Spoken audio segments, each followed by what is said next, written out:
আসসালামু আলাইকুম। তো আশা করি সকলে অনেক অনেক ভালো আছেন। তো আজকে আমরা একটা বিষয় নিয়ে কথা বলবো, খুব ইম্পর্ট্যান্ট একটা বিষয় এবং ভিডিওটা খুব সংক্ষিপ্ত হবে।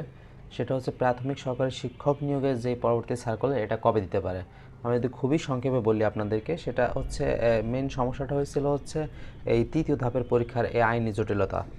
তো যদি মনে করেন আইনি জটিলতা না থাকতো তাহলে কিন্তু নতুন সার্কুলার দেওয়ার একটা কার্যক্রম শুরু হতো।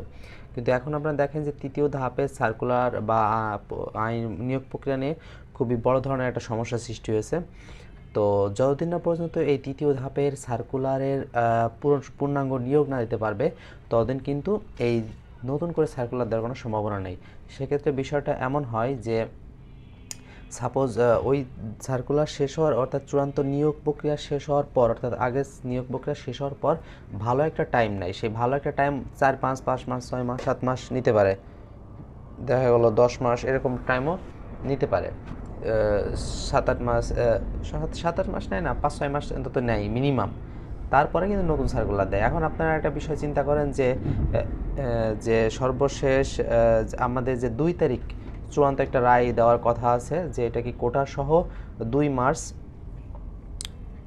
2রা মার্চ, যে একটা চূড়ান্ত রায় হওয়ার কথা আছে যে আসলে কোটা সহ রেজাল্ট দিবে নাকি, অর্থাৎ 6531 জনের যেই রেজাল্ট আটকে আছে চূড়ান্ত সুপারিশ পেতে, ওটা কি কোটা সহ রেজাল্ট দিবে নাকি নতুন করে মেধাবৃত্তি নিয়োগ দিবে, এটা একটা চূড়ান্ত রায় হওয়ার সম্ভাবনা আছে।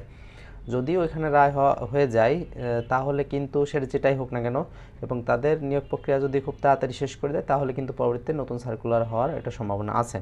আর যদি না হয়, যদি দেখা যায় যে আরও লেট হচ্ছে, কিন্তু সেক্ষেত্রে আপনাদের এই সার্কুলার আপনার যে যাই বলেন না কেন, এটা কিন্তু অনেক পিছিয়ে যাবে, দেখা যাবে 26 সালের প্রথমে হচ্ছে, এমনটা হতে পারে। এটা অসম্ভবের কিছুই না। আপনারা যে এরকম চিন্তা করতেছেন বিষয়টা এরকম নাও হতে পারে, কারণ এই সমস্ত সার্কুলার বা বড় বড় সার্কুলার এবং সেই সমস্ত বড় বড় সার্কুলার পরীক্ষাগুলো, এটা কিন্তু অনেক কারণে আসলে বিলম্বিত হতে পারে।